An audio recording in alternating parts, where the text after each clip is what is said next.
rather not lose all of it, but it's legislative. Yeah, more than I'd like to call this regular meeting of Monday, December the 11th to order. First up is the adoption of the agenda.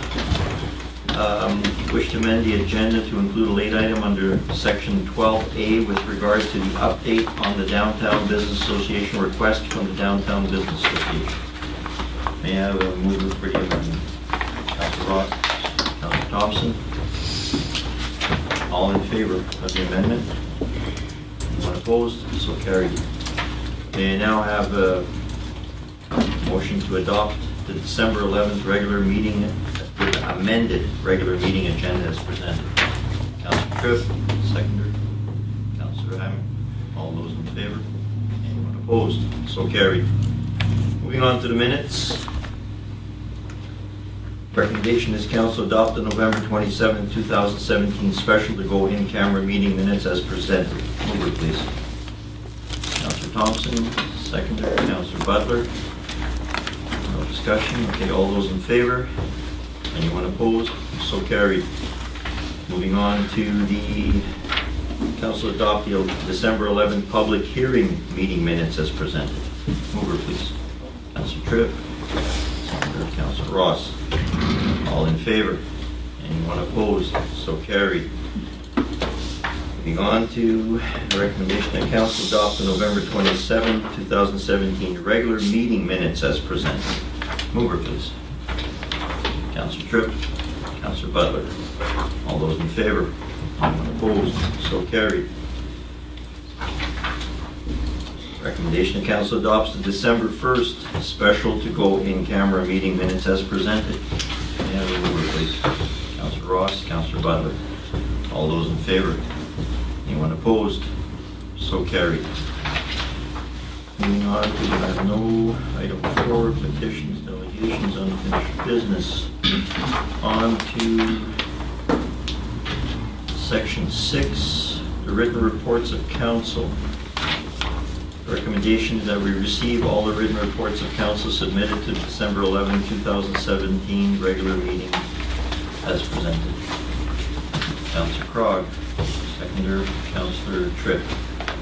Councillor Butler. Your mic's on. Yeah, I had a motion in my report tonight, and I was just wondering after we accept the reports if we could go ahead and address that motion.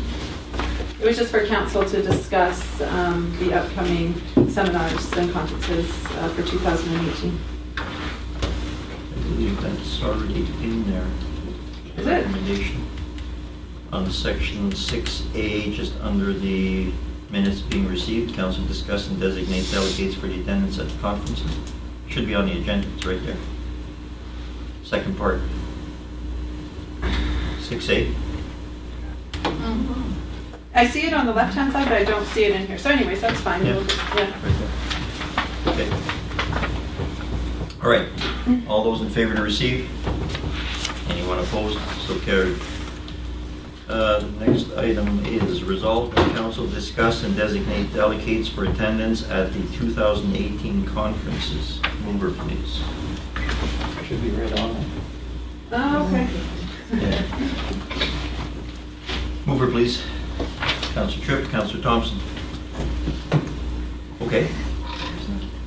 So, yeah, in previous years, we've talked about maybe discussing ahead of time who's going to attend what conferences so that we can set out a budget for it and make sure that it's evenly distributed. This year, I was hoping to attend the conference in Richmond at the end of January, which is a wrap-up for elected officials for their term.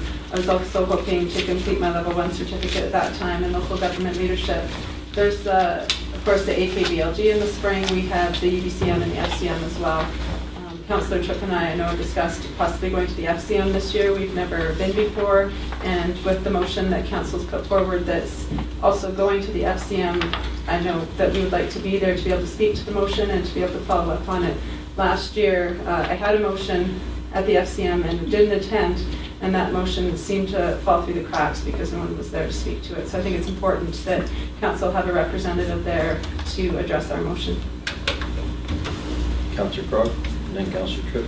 Yeah, I saw the motion for discussion, and I was thinking about it, and I would like to be the delegate that goes to the FCM. I haven't gone anywhere or incurred any cost to the city for the past 3 years, so I figured that is the most expensive conference, and if we're sending anybody, we should only send one person. I would like to be that person, but it's up to council to decide. Okay, that seems like a reasonable request. Councillor Tripp? Yeah, thank you, Mayor Conrad. Yeah, because I was the one that proposed the, sorry. Because I was the one that proposed the motion and put the major bulk of the work on that, and also presented that motion at UBCM. I was hopeful that I might be able to go, but I certainly understand that it would be probably beneficial to only have one person go. I mean, it's an expensive trip. But what I was going to put my hand up and actually ask is if Councillor Krog could maybe speak to the fact that I think you've gone to other FCM conferences in the past. Yeah. I remember when I was With the regional district.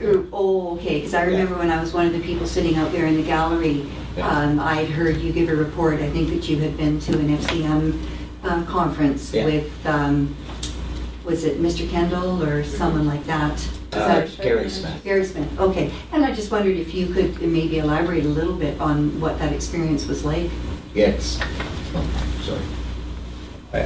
It's similar structure to the UBCM, and they'll do their all the motions. They'll do their voting.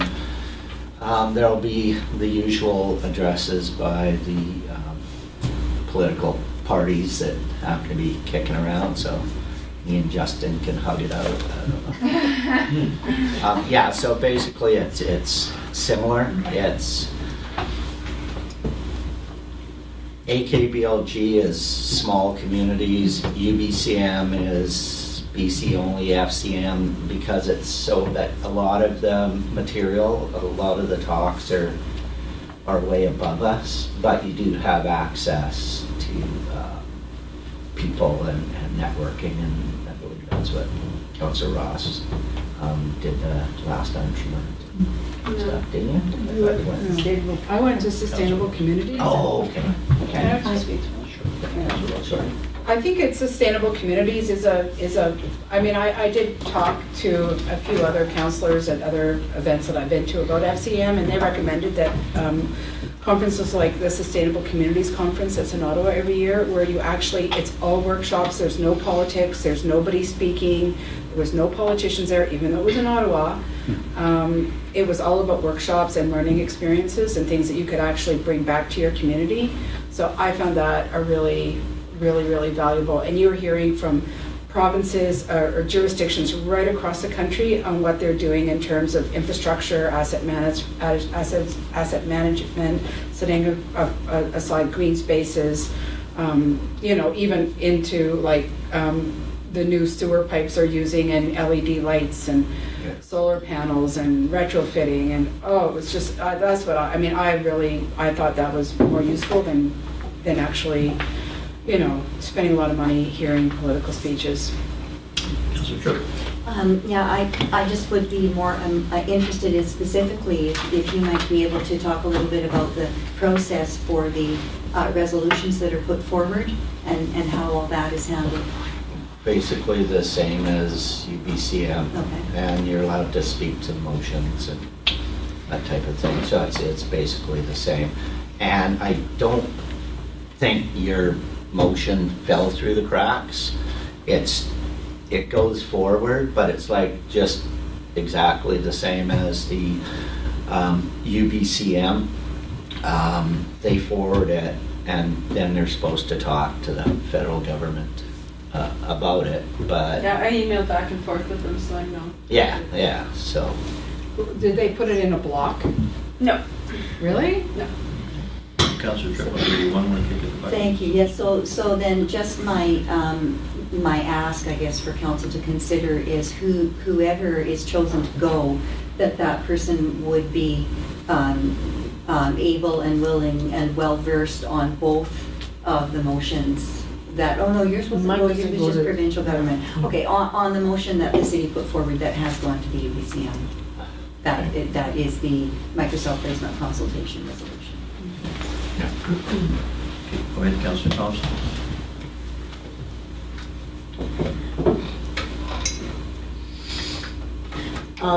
Personally, as a councillor, I find it more beneficial to me to attend the AKBLG and the UBCM because it's relative to what's going on in our province. But speaking of resolutions, I am aware that our MLA, Linda Larson, has put forward a private member's bill, which has already been placed in the legislature, and it will be debated in when they sit in February, I think they go back, in accordance with the resolution that we put forward as a city and that was adopted at EBCM to abolish daylight savings time. I was pretty pleased with that. Just to weigh in briefly on this conversation, I was also prepared to go to the FCM this year. I had an opportunity, I believe it was last year, which I had a free opportunity to go through the RDKB, but unfortunately with my personal medical situation that occurred, I had to pass. But I will gladly recommend that Councillor Krog go because he is a seasoned elected official and I think he would represent the community well in Alfred role because of the cost factor involved. We did a summation, I believe it was something like close to $5,000 an individual to go there. Yeah, Your Worship, usually the ones that are down east cost a little bit more as far as the flights go, but it was just a guesstimate that was around $5,000 for Yeah. the trip. So to Per send, person or- yeah, per Oh, person. yeah. So to send two councillors and two elected officials would be quite costly. And I think that's kind of a necessity there. So onward we move. Does anybody else have any other requests? Councillor Butler? Yeah, I was hoping we could decide on this tonight so that it doesn't come up again. And we had the AKBLG, the UBCM. How many are we all going to attend the AKBLG? I think that would be fair. It's not that far. And like you said, it's very relevant to our area. The UBCM, maybe not everybody goes. And maybe the FCM, only one person goes. And other conferences in between, I think, are great for individual development, especially for people planning on moving forward into the next term with council. I think it's good that we continue our learning and understand our roles further as far as it goes with provincial and federal levels. Where are we with timelines as far as reservations and bookings goes on any of these conferences? Your Worship, the AKBLG, we already have the accommodations booked. I think it's Bernie. Bernie. And so I believe that the corporate admin has that, and I believe the UBCM is already booked. I think it's at Whistler. We already have the accommodations, so we always book ahead for 8 persons just for the fact that Yeah, I believe it's the Best Western Yeah. for me. the Best West, yeah. Boston Pizza downstairs. Yeah, Okay. yeah. What about the LGLA? That one there is nothing that we book ahead because it's something that if council chose to have a councillor requested that they wanted to go, then that would be a decision to council. We don't book ahead on that. It's usually just the AKBLG and the UBCM that we book ahead, and the rest are as per requests. Okay. When's So- the LGLA? When is the timeline on that one? I believe Councillor Butler said it's the end of January, so I imagine that that one would need to be timely, Okay. just for the fact that I don't know how quickly it fills up, but I would imagine that that one would have to be addressed very. But the other ones, we would have a bit of time still. We don't need to make decisions on that one tonight. No, the AKBLG, the registration doesn't open up until March or something like that, and so the fact that So we can go into the we new do year. have the accommodations booked for that, and the UBCM, the accommodations are already taken care of. So the AKBLG is roughly around the $1,500 mark per person, and I think the UBCM is around $3,500 per person, somewhere in there, so that's kind of what we're looking at. Well, my recommendation would be to deal with the immediate ones right away, which probably would be the LGLA, and I think the AKBLG could be considered tonight, but it's not a necessity at this point in time. And your worship of council would like, while we're doing the operational budget for council, is that, we could take a look at the budgeting that we do for council for conferences and that, and it could kind of spur a conversation on at that point in time as well, if council wanted to continue on to the other basis. Councillor Thompson? Yeah, I support the LGLA seminars. I have been to them when I was on council previously, and I have my level 2 certificate, and I think it would be very beneficial. Yeah, well, I think, attended, most councillors did in the first year of our term. We were at the LGLA, I think it was Chris and I in went 2 Kimberley. years ago, I think. Yeah. Either the first year or the second year, I was in Kimberley, I believe. That was the newly elected. Okay. Yeah, that was Yeah. newly elected, it wasn't. But there was an LGLA, yes, there was an LGLA on the coast 2 years ago, that's right. Yeah, I think Councillor Butler, you were there. Yeah, it was really good. Okay. Well, we can make a decision on Councillor Butler's request. You're not interested in going for level 2? Councillor Hammet? Well, you can only get level, sorry. Yeah, I have to finish my certification. Okay. Well, I got the first part. Or level 1, I meant. It's the not same level as 2. Councillor Butler's, but the dates, I'm not sure what the dates are. The dates for the LGLA? Yeah. It's the last week in January. See, I'm away, I'm out of province until the 25th. Okay, so let's deal with one councillor at a time. So do I put forward, I feel bad nominating myself, I don't know if that's Well, proper. how does council feel about sending Councillor Butler to the LGLA? Okay, so do we need, I don't think we need a motion for that, do we? Actually, a resolution, your worship, would like to be in order, just the council authorizes Councillor Butler to attend the Yeah, something of LGLA that in nature. 2018. We'd like to make that motion. Councillor Thompson, Councillor Crog, all those in favor? So done. Okay, and we'll deal with the others, I guess, at a later date. But as far as the FCM on a long-range perspective, I would still feel Councillor Crog is a good candidate to go to that one. But we can talk about it further unless you want to put the resolution forward this evening. I'll move that Councillor Crog attend the FCM. Okay, may I have a second, Councillor Hammond? Just for discussion. Sure. Well, we gotta meet a seconder first. Oh, Okay. Okay. I'm not concerned about Councillor Crog going, I don't just, wouldn't deny him that request if he wanted to go. I'm just wondering on the benefits that we receive in this community from the FCM as a small community, whether or not, I think you'd be better at the AKBLG and the UBCM, where it affects us locally and where we can take things home, bring things back with us, and we're dealing with local issues and we're dealing with provincial matters. I haven't spoken to anybody that's gone to an FCM that's brought back anything tangible.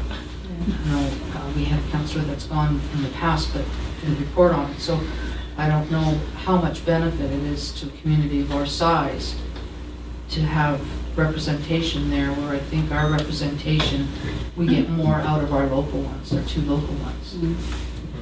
Point. Councillor Thompson? Well, in as much as Councillor Crog has been to an FCM and felt that there was benefit to it, and I have no doubts that he will report on it when he comes back, then we could make the determination. Myself, I went to one because the councillor that was slated to go couldn't, and I personally didn't find it as useful as I do the other 2 conferences, but we can't all go to everything. So if Councillor Crog wants to go to FCM, then I'm fully in support of that. Councillor Butler? Yeah, just to respond to Councillor Crog, what he mentioned earlier about the motion that I had there last year at the FCM, they had emailed the city to get more information on the motion before adding it into a block.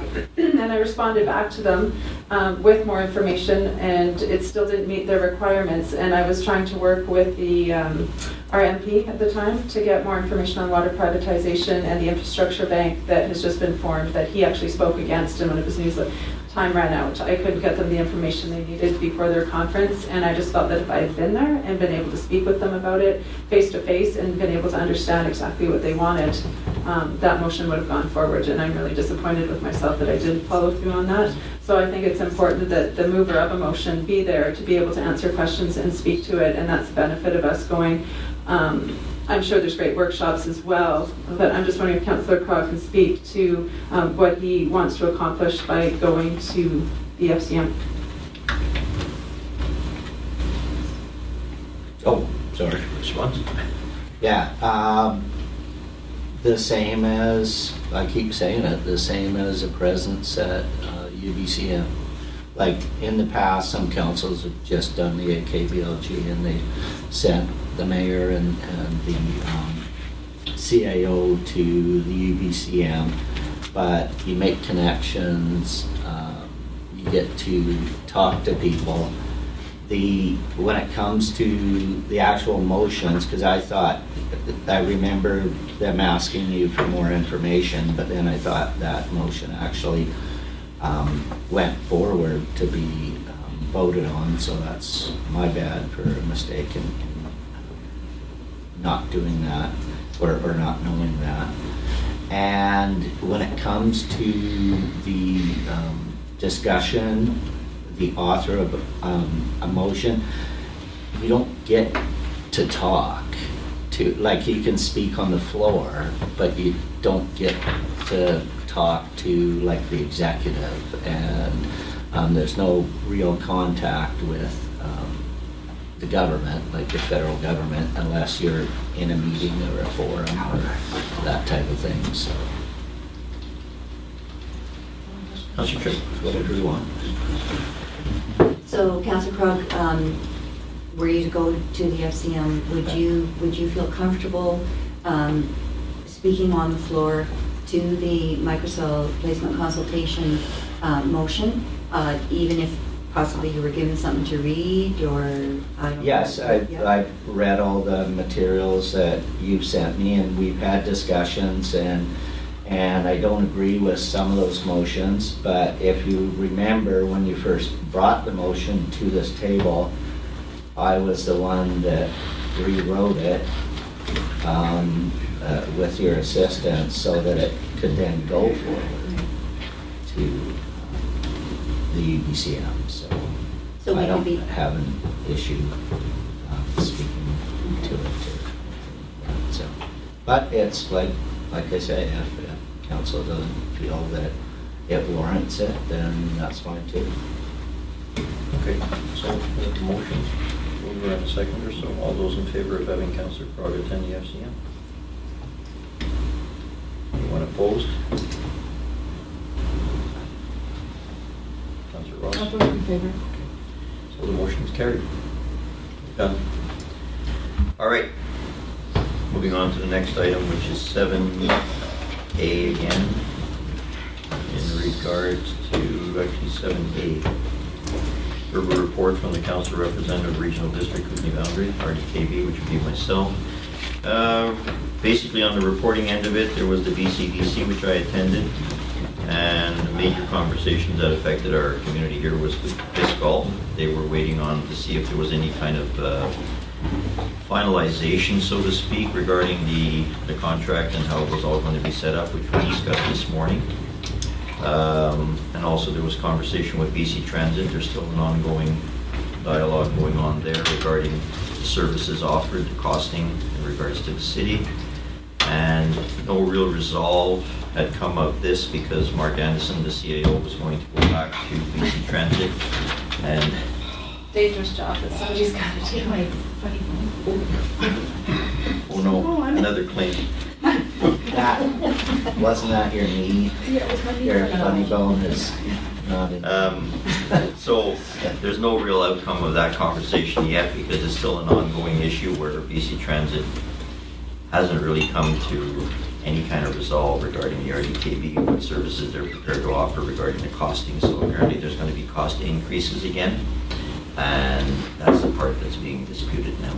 And it's going to be more cost to our city again too, because of curbside pickup, issues like longer range travel, like up to Ski Hill, because there's requests for that, and it goes on and on. So they're not really they're not meeting really in a favorable way at this point in time yet. So the last comment was that the Mark Anderson was going to get back to the individual, I forget his name, my apologies, but from BC Transit, and get something more concrete to put on the table. Basically the rest, it was just a regular report from Community Futures, which, you know, as far as dog control and stuff like that. And that would be it. So we have a motion to receive. Councillor Hammett, Councillor Crowd. Just a question. Sure. What does Community Futures have to do with dog control? Just their monthly or their report to take, they always put in there. RDKB, yeah. Not Community Futures? Well, RDKB, sorry. Yeah. Oh, okay. They have a monthly report, but there isn't much in there. Okay, all those in favor? Anyone opposed? So carried. Speaking of disc golf, there we are. Section 8A, recommendations from staff. Disc golf course license and occupation and course budget. Manager of Development and Engineering Services. Recommendation is the council direct staff to include in the 2018 budget process the city's proposed contribution to disc golf budget as presented, and to finalize the license of occupation with the Grand Forks Disc Sports Club for the proposed course site at 2699 68th Avenue, pending the group's formation as a society. Mover, please. Councillor Ross, Councillor Butler. Discussion. Hearing none. All those in favor? Anyone opposed? So carried. Moving on to 8B, waiver of fee for equal payment plan refunds on utility accounts. From our Chief Financial Officer, the recommendation is the council permit staff to waive the $25 fee for utility customers on the equal payment plan who request a refund for the credit their balances for 2017. Mover, please, Councillor Thompson. Seconder, Councillor Tripp. Discussion. All those in favor? Anyone opposed? So carried. 8C, application for additional Rural Dividend Fund grant for an employment lands plan from Development Engineer Services. Council direct staff to apply for the December 2017 intake of the Rural Dividend Fund grant for $100,000, with the city's contribution being $20,000 from the property management and holding budget. Mover, please. Councillor Thompson. Councillor Hammett. Discussion. Councillor Tripp. Thank you, Mayor Conrad. Yeah, I was reading the background information here, as I'm sure we all have, and there's a statement in there that the land development showcase that the city has realized the sales of several municipally held properties, and I just wondered what properties those were. That goes back to 2 years, I think, doesn't it? Your Worship, I think it's just the properties that were sold in the past, like in the past 5 years or whatever, just the different ones when we had the development showcase. I think there was a couple different properties that had sold within that time period. Councillor Butler. Yeah, I was wondering the same thing, because honestly, I don't remember seeing a whole lot of properties sold in the last little while, and I'm wondering just how much that has benefited us, and this now on top of it, $100,000. I know it's not all coming from our taxpayers, but it is coming from the ministry. And I read through this a few times, and I just don't see the benefit of putting our staff on another task as well. I mean, their time is valuable, and the amount of paperwork and reporting on a grant is huge. And I just don't see this one as something that gets me excited, and it's going to really have a big benefit for the city in the long run. Maybe it needs to be sold to me, because this background information just isn't getting me excited.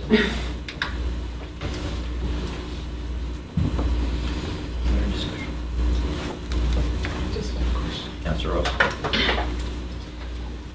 A few people have mentioned to me, folks in the community, about environmentally sensitive areas that we have in our community that are for sale, and they are concerned. They're wetlands and areas that are, potentially, I know, are great habitat for waterfowl and other wildlife. And I'm just wondering if part of this project, and I've just read it in the past couple of days, would be something that we could look at in looking at habitat protection, more habitat protection in our community. I'm really proud of the fact that this council has been cognitive of that, in having those green spaces and protecting those green spaces, and even, I would say even almost, for lack of a better term, land trading in terms of selling our commercial development and then taking a portion of those funds and purchasing land that is in environmentally sensitive places, so we protect that within our city. And I think it makes our city more attractive to young families, and it makes it a better place to live. So I'm just wondering if that could be part of that land development. It's looking at how we do protect and manage our land within the city. Does that make sense? Yes, Your Worship, I believe this is the second round. We've already done the Rural Dividend Fund on the first round. I think for the most part that it does take and contribute those different aspects that helps us look. There's a lot of pieces for visioning to be able to look at an area within the city that has the best use practices in that field.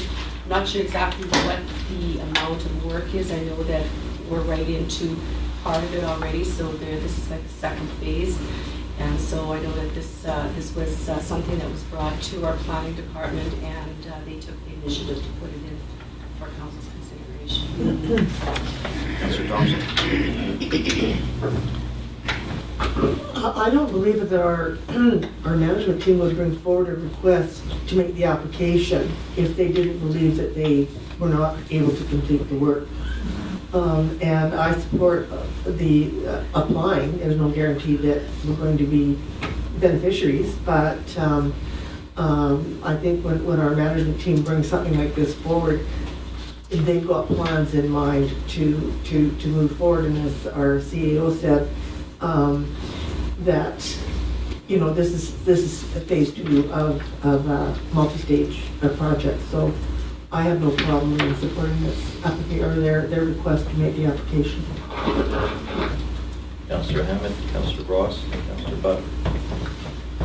Yeah, just to further on what Councillor Ross said, when we went into our natural asset management and we designated one area now as natural wetlands and dedicated it as a protected area, and we want to develop the trails and the viewing platforms for the birds. And we also looked at other locations, and we had planned to unveil 5 different locations over the course of the next year or 2.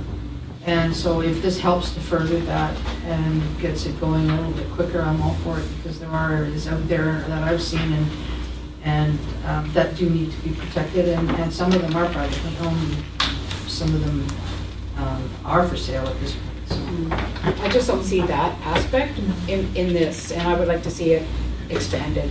But I don't know that would qualify for the grant money for that. Creative writing. No. Yeah. No. You are next, and then Councillor Butt, right, Councillor Ross, Councillor Butt. Go ahead. You spoke to. Yeah, I would just like to see it expanded, and I think with a lot of project funding proposals, you can use creative writing. It's amazing what you can do. And anyway, I haven't seen the application forms for Rural Dividend Fund. It'd be interesting to see what their mandate is. And sometimes protecting ecological values are huge. And you can creative write and talk about the economic value of ecological value. Kevin gets it. He's not in field. Yeah, I was going to say similar to what Councillor Hammett said, that we've already applied and received grant funding for designating natural areas in the Natural Capital Initiative that we got funding for last year. So I'm hoping that that's already covered with that grant money. We spend a lot of money on consultants, and I would really like to see that handled in staff. We have a city planner that can take a look at our different zoning. We're reviewing our zoning bylaw right now, and I think we can do this in-house without spending $100,000 with consultants. Sometimes reports consultants bring back are something that I really believe that our staff could handle themselves. Yeah, I agree. That's good. Thank you, Mayor Conrad. Yeah, I would agree with Councillor Ross in the sense that this is just really specifically it seems to be aimed at, it says industrial properties, commercial sectors, and multifamily residential properties. So while I would, be more supportive of it, aiming at more the ecologically sensitive areas of town, because we definitely do own land that is ecologically sensitive. This just doesn't seem to be addressing that at all. And it's too bad that our planner isn't here, that he would be able to explain to us the benefit of these, getting more information according to the study that would be aimed at the development of those properties. Because, I mean, we don't have a lot of industrial properties, commercial sectors. Now, the multifamily residential, that's an area that possibly he would be looking at needing some extra input toward. But I think, just as Councillor Butler said, I'd like a little bit harder sell on this than what we've got. Of course, you. Worship, just council to note that it's not costing the city $100,000, it's a $27. That's right. But it's staff time and, that whole thing. Councillor Butler. Yeah, and council, I think we need to also take into consideration the extra expenditures that were unforeseen that have come up recently. That money is going to be coming out of other areas. We're going to have to cover those costs somehow. So we need to tighten our belts in other areas, and this seems like one of those extra items that could be useful, but it's optional. It's not the nuts and bolts of our community. Councillor Hammett. Well, there's been a lot of discussion lately on carriage houses and laneway homes, and several letters and comments from the public and some council members here about their concerns with the zoning, where it's going to go, and is it going to be going, is it zoned throughout all of the residential properties in the city, and perhaps this study could be used to direct and fine-tune that. If you have concerns about where to allow carriage homes and lane houses, perhaps this will be able to take that into more consideration as far as where the multifamily residential, if you have people in your community and on your street that are concerned about not wanting carriage homes in their backyard or in their next door neighbor's yard, and you've expressed concern about where these are going to be allowed, perhaps this will all fit into that as far as the OCP and the zoning bylaw. Councillor Butler. Yeah, just a question to staff. Is this project looking at all lands within Grand Forks, or is it only looking at our marketable lands that are currently available? Worship, good question. We don't have our senior planner here to be able to determine exactly if they have a set plan on what it is, unless the Deputy Manager of Operations has some insight on there in his absence. Okay, Okay, go ahead. Yeah.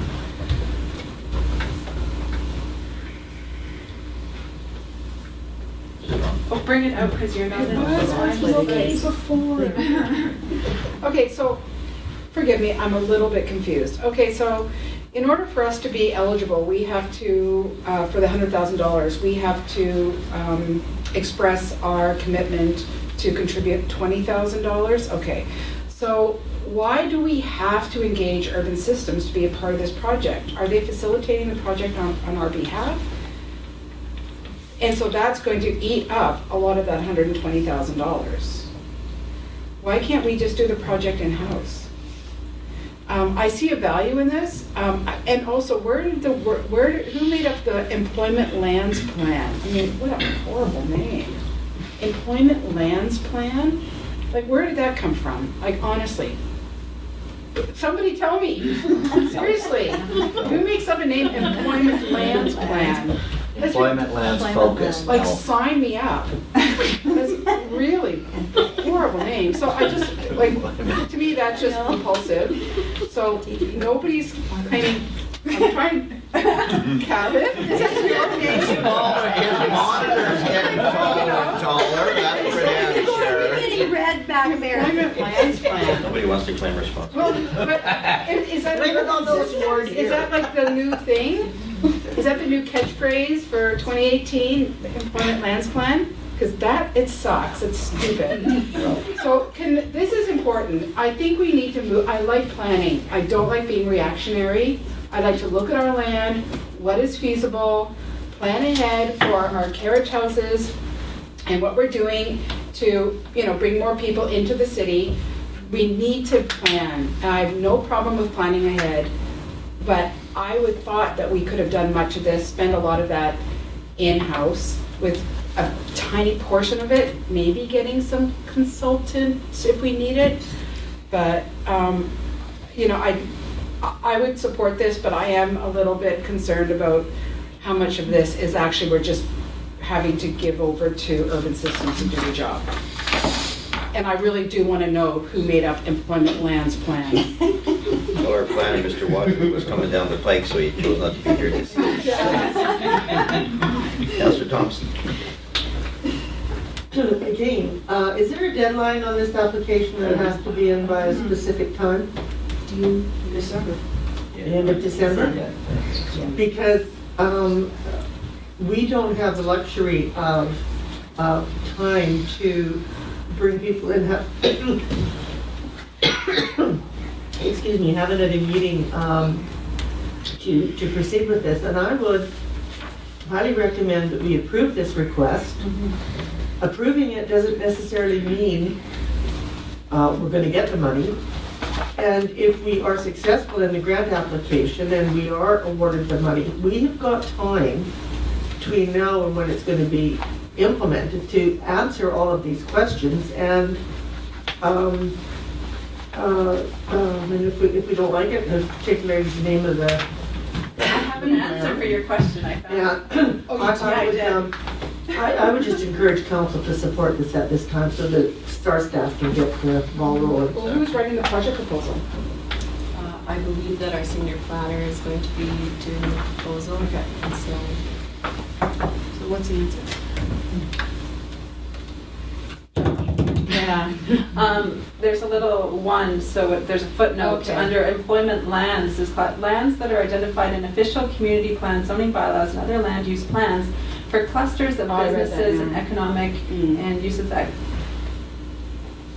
I don't know, it doesn't sound like So that must, it grammar. must be an urban systems. It's an urban Oh, systems okay. thing, yeah, staff's off the hook.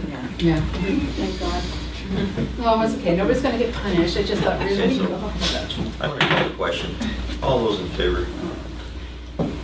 Anyone opposed? Councillor Butler, Councillor Hammett. Councillor Butler, Councillor Tripp. Just remember the environmental component.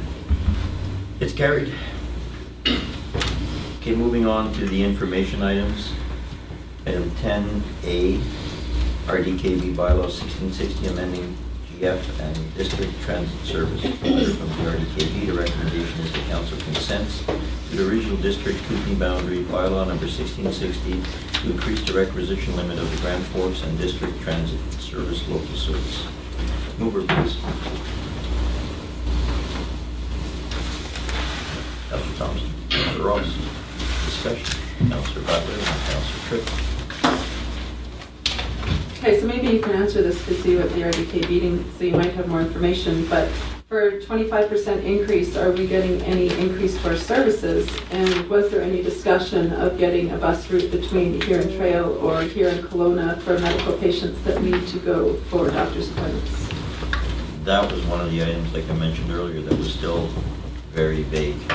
There was no real definitive answer given to that. And that was one of the stumbling blocks where there was a lot of questions educated. So I can't answer that because I don't have an answer and they didn't have an answer either. Go ahead. So why are they asking for more money? Because transit companies. So it says here that it's, Councillor Tripp. And Councillor Hammett. Thank you, Mayor Conrad. So when we've been at a number of meetings, I know that several of the councillors have been there, we've heard different groups in the community really complaining that they're not getting the services that they need, especially the handicapped group. And so if what we're paying for now isn't even meeting the needs of the community, and now we're going to be asked to be paying 25% more, There's a massive shortfall, according to BC Transit, massive shortfall. So the door-to-door and the curbside, all of these, they're falling way short. And there's need for different types of vehicles for the handicap. That's another issue that came up for discussion. Again, not really resolved, no real response from the transit companies. So it's up in the air right now, really. So what do you recommend? I want to see what the RDKB is going to propose and what their negotiations are going to be through Mark Anderson with the transit company, and see what they come back with. Because we were kind of at the same standoff types. There was no resolve at the table because of that. So even some of the directors wanted more answers also how this was going to be solved. So is this premature then for us to be voting on this? Can we turn it back to staff for more information, or? I don't know. Doris, yeah. Your worship, it's basically a regional district bylaw that's coming forward, and they're just requesting that they're going to be getting acceptance from the area cities and the areas around. And judging by the letter that we have from here, they've got already consent from C and D.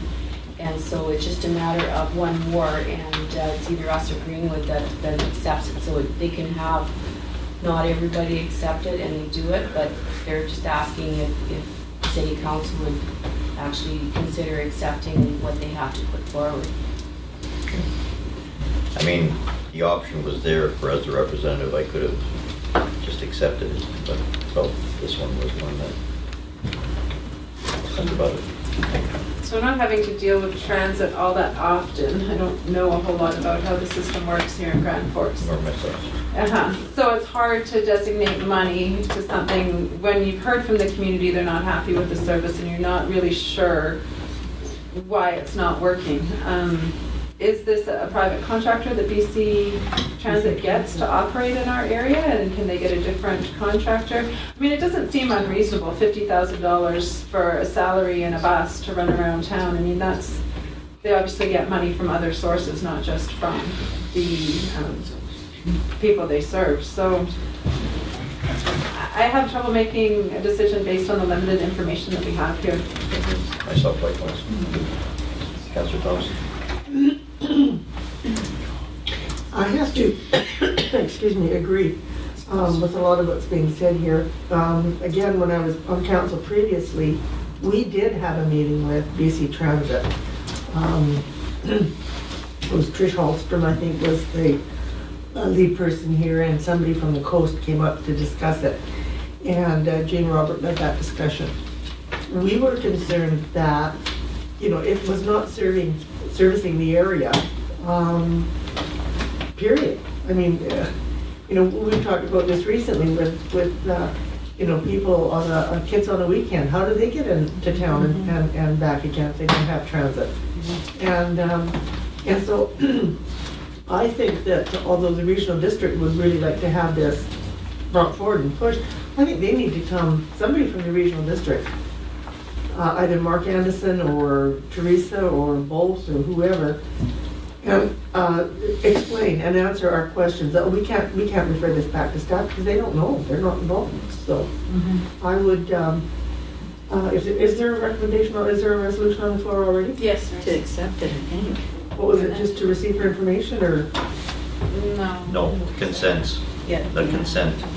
Your worship, the recommendation from the regional district is that the city would consent or consider consenting. I guess council at the other end could choose not to consent. Yeah. Well, I would then put forward a tabling resolution that the regional district be invited to come to our committee of the whole meeting in January the 15th, I think it is, to address this and answer our questions. Just to weigh in I'll on this. second, you can't a tabling motion, there's no discussion. So we have to vote on it. Yeah, but no, prior to that, just to. That's the point of the tabling motion. It's on hold. Hold your table motion. See, the level of concern here too was when we had this discussion at the regional table, the representative for BC Transit wasn't even available. We would hope to be able to talk to me at a teleconference, so this made it worse. And also there was the discussion, the fact that if this increase was approved, it still may not meet the shortfall that BC Transit experiences. So We need more information. I'll second your tabling motion. I just want to give you a bit of background before we. You can't, there's a tabling motion, you can defeat it if you want to talk, but. So, all those in favor? Anyone opposed? So carried. We're done them all. Okay, no bylaws, no late items. Oh yes, there was a late item. My apologies, we're not done yet. The late item was to amend the agenda in regards to under section 12A, which is regard to the update on the Downtown Business Association requests from the Downtown Business Association. And do we have an associate? Oh yes, this is the action. Perfect. I've seen that on the email.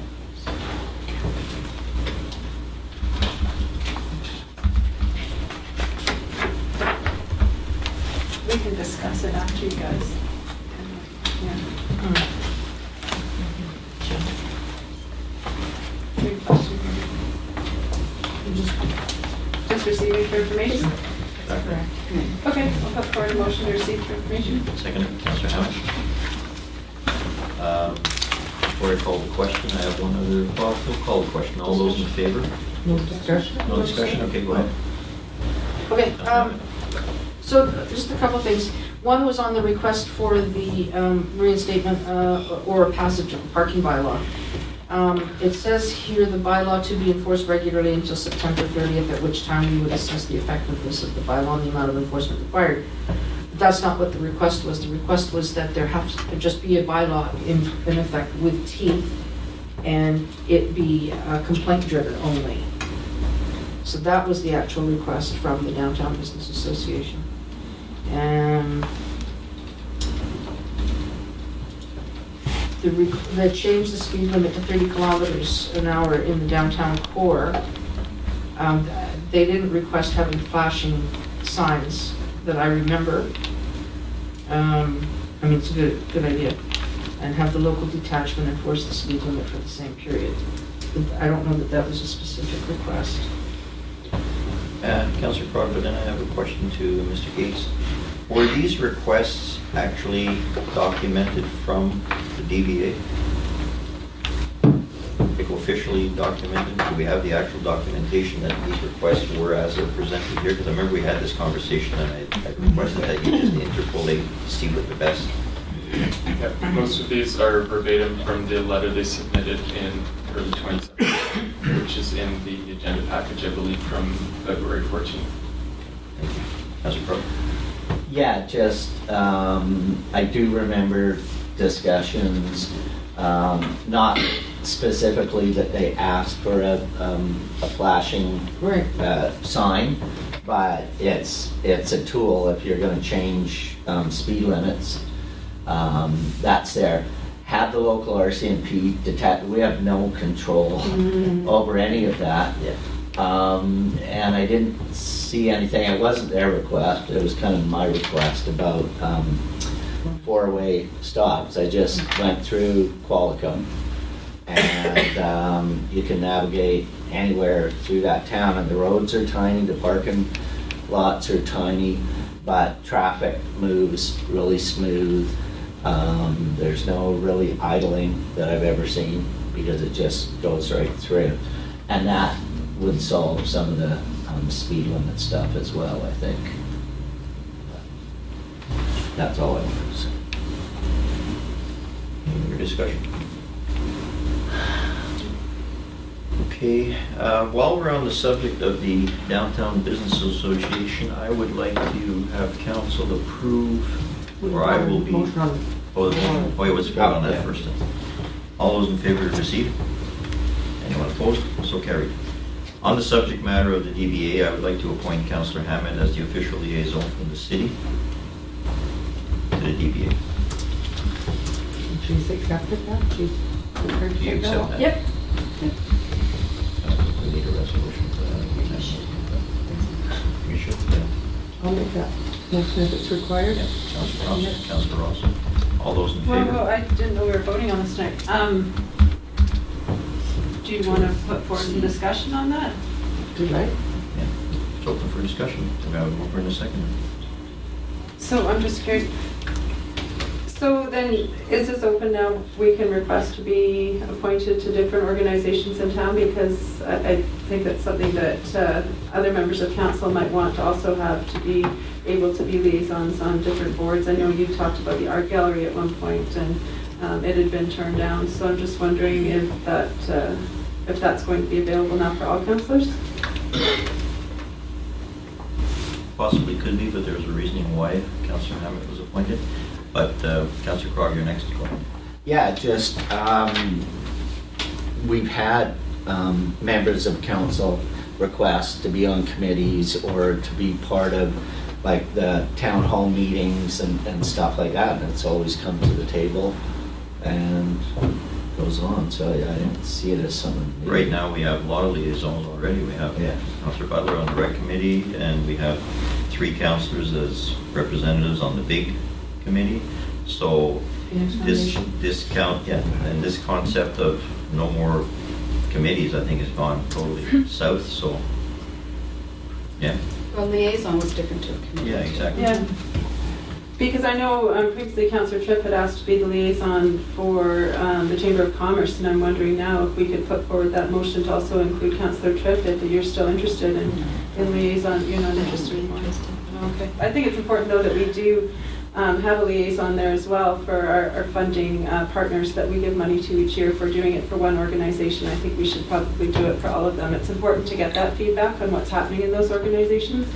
The quarterly reports have been great. The museum does an excellent job on reporting, as does the art gallery, but we have definitely been missing proper reporting from the chamber, and I would really like to see a councillor, if possible, appointed to the chamber as well as to the DBA.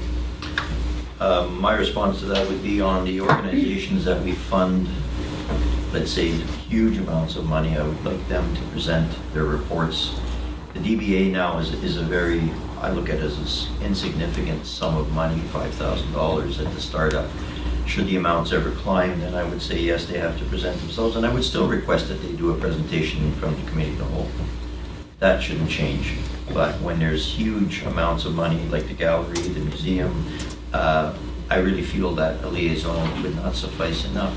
No, I'm not suggesting to remove their quarterly reporting. I'm saying in addition to their quarterly reporting, it's great to know exactly what's going on at each meeting, not just to see the financials.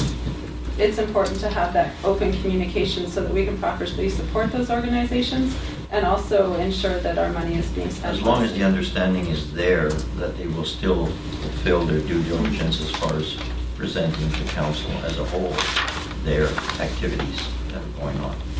That they don't feel that they need, that the need to, let's say, diminish to any scale their proper presentations. I wouldn't mind sitting as the chamber liaison if council's interested. You want to go to more meetings? I think the chamber should have a say in who's the liaison to. Maybe the DBA should have a say too. Well, they do. Well, Councillor Hammet is already there. As an independent, yeah. Well, there's no such thing. Well, they welcome him. Councillor Tripp? Thank you, Mayor Conrad.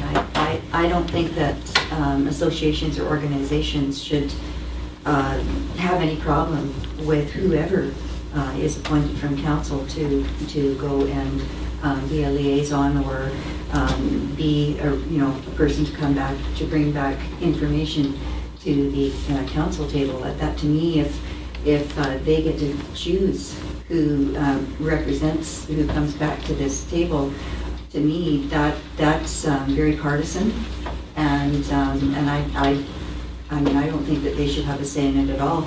That should be council's decision as to who they would like to appoint. And if Councillor Butler is interested in doing that, more power to her. I'd certainly vote for her to go. Councillor Thompson. I wouldn't mind being the liaison to the chamber. And maybe you'd like to be the liaison to the Boundary Museum Society. You know, if we're gonna go down this road. I was the liaison at one time to the Boundary Museum. I wouldn't mind a change. And I'd be happy to go to the chamber meeting. Maybe we could both go. That's two. They only have a very tiny boardroom. No, I've seen it. Why I they think it don't would- allow agendas, or people to be put on the agenda without 3 I don't weeks' think we need notice. to. I think we need this one. It's very disruptive for the board, the more people that can do. We just did a listen to it. Mhm. Anyway, that's what we're dealing, we've got one that was, yeah, that's true. Yeah,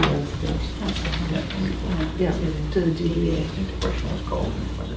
Nope. Was the question called? No. No, Okay. that was All those in discussion, favor I to think. appoint Councillor Hammett as liaison?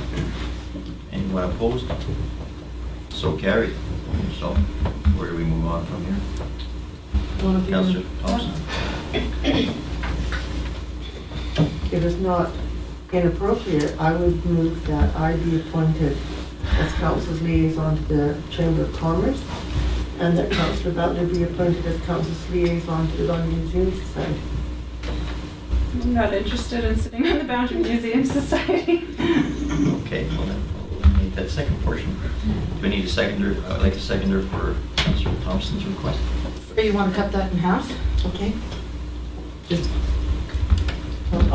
if you're not interested in the museum, then I will just take that off. Okay, discussion. You're a seconder? Okay. Discussion, Councillor Butler and Councillor Tripp. No, I'm quite happy with the reporting that we get from the Boundary Museum. They're doing excellent work. I've been extremely concerned with the reporting we've been receiving from the chamber and the lack of quorum they've been having with their meetings. So I hope that if you do accept this position, that you will be reporting to us in detail after each meeting. I don't think council could expect anything less. Excellent. Councillor Tripp.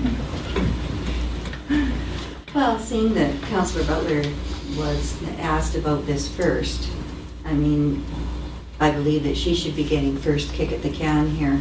And I understand that Councillor Thompson has, come in and had a chance to put her motion forward because Councillor Butler had already spoken, but I don't see that as really fair. I really think that Councillor Butler asked to be that liaison first, and that she should get a chance to put her motion forward first, should she choose to do so. To the best of my knowledge, Councillor Butler did not put a motion forward. No, but she requested to go. Discussed it. She requested to go, and then Councillor Thompson intervened and put a motion forward to have herself go. Oh, And I don't think that motion that's- to supersede a request. Well, Councillor Butler. I was just common courtesy. I offered Councillor Tripp the opportunity to go because I know that she had asked to do it in the past. She So rejected. I do feel it is a bit And she uncourteous. said no, she Yeah. wasn't. it is discourteous, So I don't think it absolutely has anything to do discourteous. with Councillor Butler's request to be liaison. Well, I certainly won't be voting to support Councillor Thompson because Councillor Butler originally said there was no other intention by anybody to be sitting on the chamber, and Councillor Butler brought that forward. And I believe it's only courteous to at least allow her to put a motion forward first that we could vote on. I did offer it to all of council and nobody jumped on it, so that's why I said I would do it. And then it seems like as soon as I offered to do it, then Councillor But I'm Thompson had an interested interest. in economic and the chamber as well, so, I mean, you could have certainly put a resolution forward for yourself. You chose not to at this point in time. I So, did. we have a mover and a seconder, so I'm going to call the question before we continue any more of this useless debate. All those in favor? Anyone opposed? Councillor Hammett, Councillor Tripp, and Councillor Butler. Motion is carried. Councillor Thompson, you are the liaison to the Chamber of Commerce. Thank you. All right, moving forward. Questions from the public and the media. Oh. Wow, flurry of hands. Can I be the first question? It's just that there's one other announcement you had to make tonight, Mr. Mayor. Other announcement? We released something from in-camera earlier. In camera, we released from in BC Housing. camera. Easy. Oh, so you can have that as a late item though. It's just a statement, I don't think it's a resolution.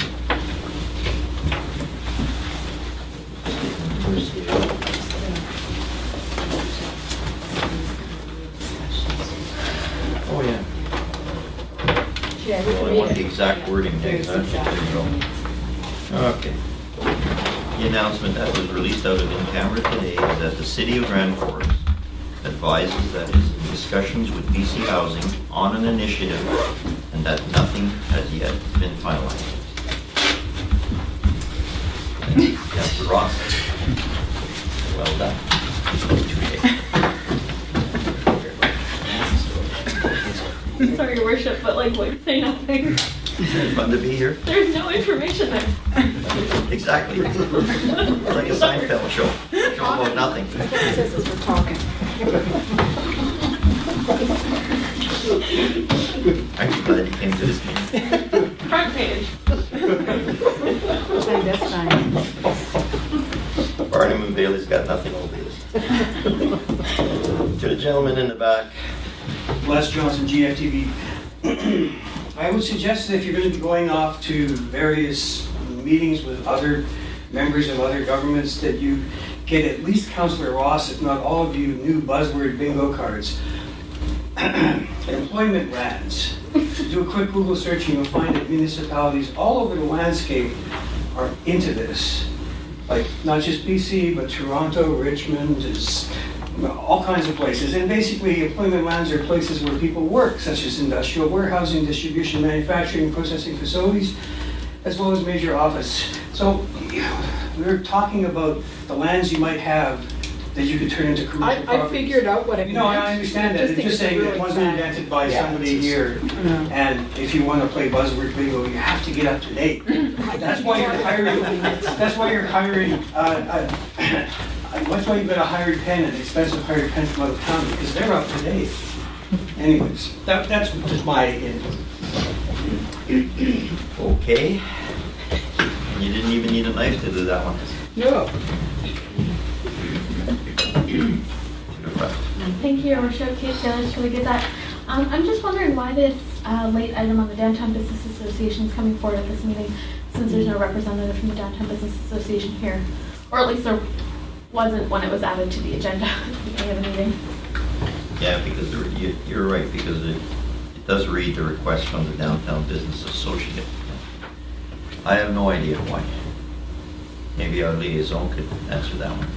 I think it might have something to do with the request that was recently sent in by the Downtown Business Association in writing, asking for an update. So it just came in to us as a late item on the agenda because the council had asked staff to put something together as far as the update was concerned. Okay, thank you. Rebuttal? No, not a rebuttal, but thank you, Your Worship. To you again, you did mention vaguely a reason why Councillor Hammet was appointed tonight. You said it came out of in-camera, but you said, there's a reason we're making that appointment. And I'm wondering what that reason is. Because she is presently already at the DVA. So there's no specific catalyst at this time for making that appointment? Thank you. One last question. And my memory's failed me, otherwise I'd be able to tell you why. But I've watched council over the last 10 years basically go from wanting to have liaisons on committees that are out there in the community and to not wanting to have them, and now you seem to be revisiting that, the wheels turn. The same thing with wanting to have your finger on who gets much money was, oh no, we don't want to have to do with that. Oh no, we want to have something to do with that. So I'm just curious if anybody here, because I'm sure that some of you were in council when council last decided not to have liaisons on various boards and stuff like that. If anybody can tell me why that decision was made back then. Can you remember that? It wasn't that far back. No, it's not perfect. Yeah, I mean, you're now retrenching or reversing on that. I'm just curious if things have changed. Well, Or if you just forgot why you didn't want to do it in the first place. It's called progress. Okay.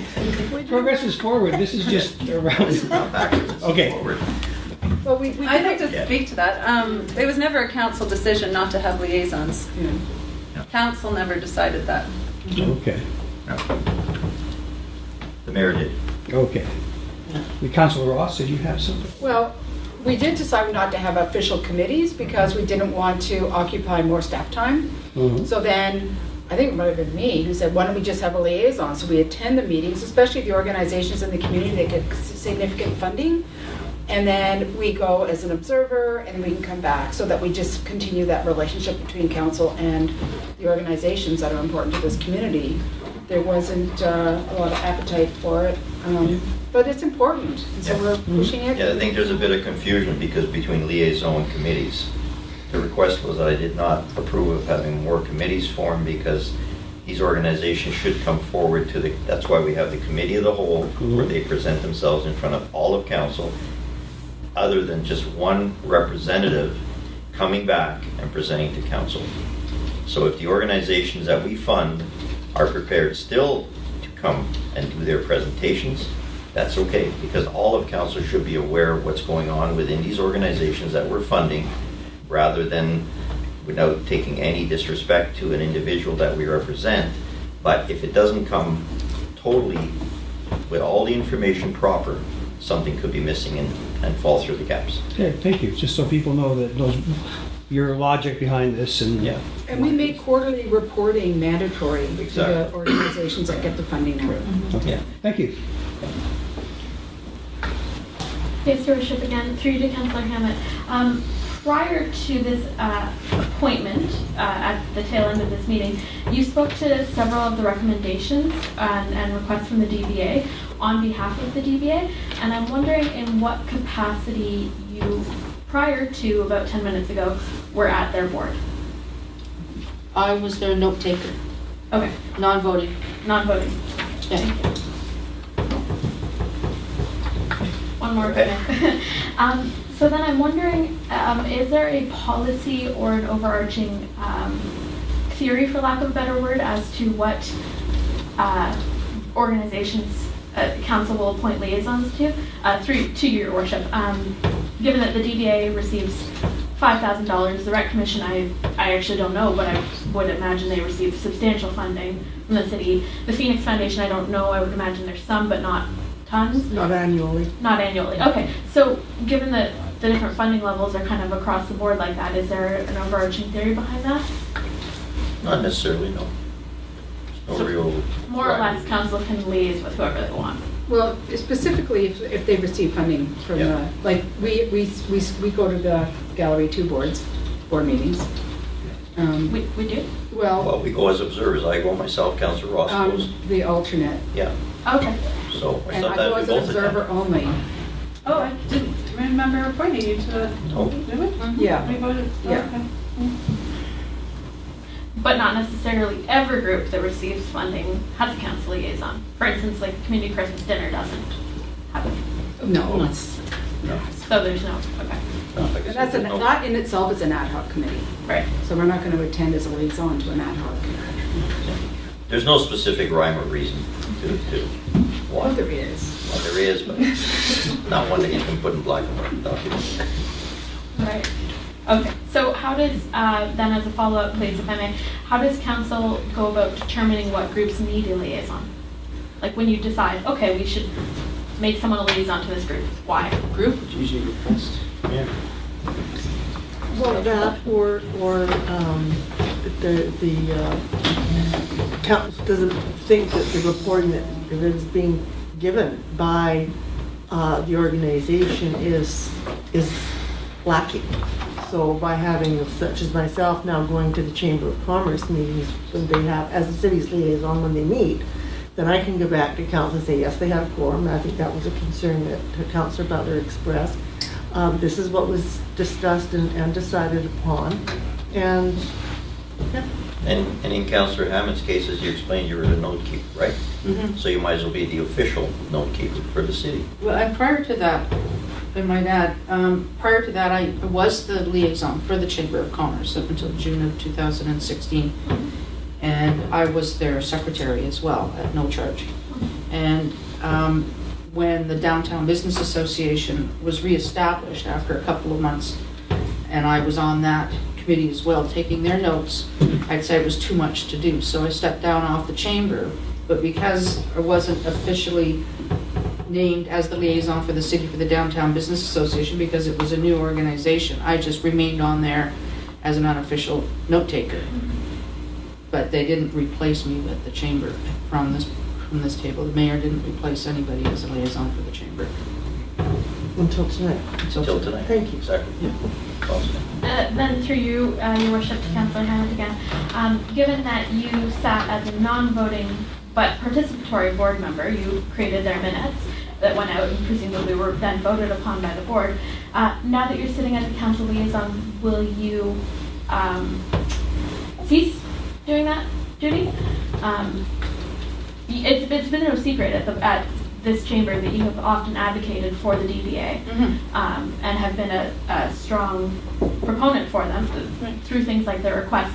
So now that you're the council liaison, how do you see that role functioning with your role as the secretary as well? I don't really see that changing because I still have to take notes to present to council. So I will be sharing my notes with the board because they don't have a secretary. So I will still share that with the board. There's no point in duplicating that, and that way they're accurate, because I always send them to the chair first to see if there's anything that's been omitted, or any errors or anything that I've gotten wrong. So they'll still be able to confirm that. May I? I guess we're going to fill the whole paper.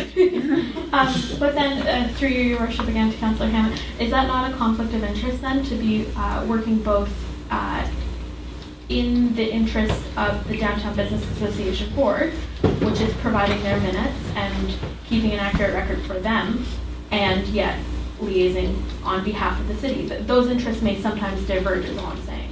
They haven't yet, but they may at some point. I'm not sure I understand how. I don't quite understand your question.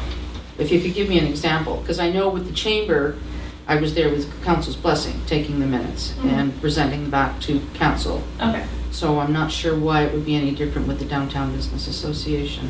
So it's essentially the same thing that you were once doing for the chamber? Exactly. Okay. Yeah, and I don't see how that's any different. I mean, when I ran for council, I ran on a platform of business development, recruitment, and retention. And as far as I'm concerned, I'm doing what I was elected to do. I'm working to promote economic growth in the downtown and in Grand Forks in general. So I can't see that that's a conflict.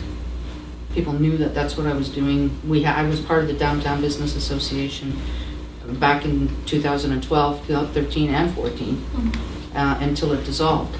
So with the fact that it was resurrected and I became part of it again, I can't see that it was a conflict. Thank you.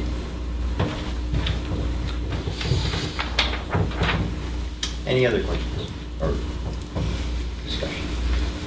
Hearing none. May I have a motion to adjourn? Councillor Ross. All those in favor? Anyone opposed? Meeting is adjourned.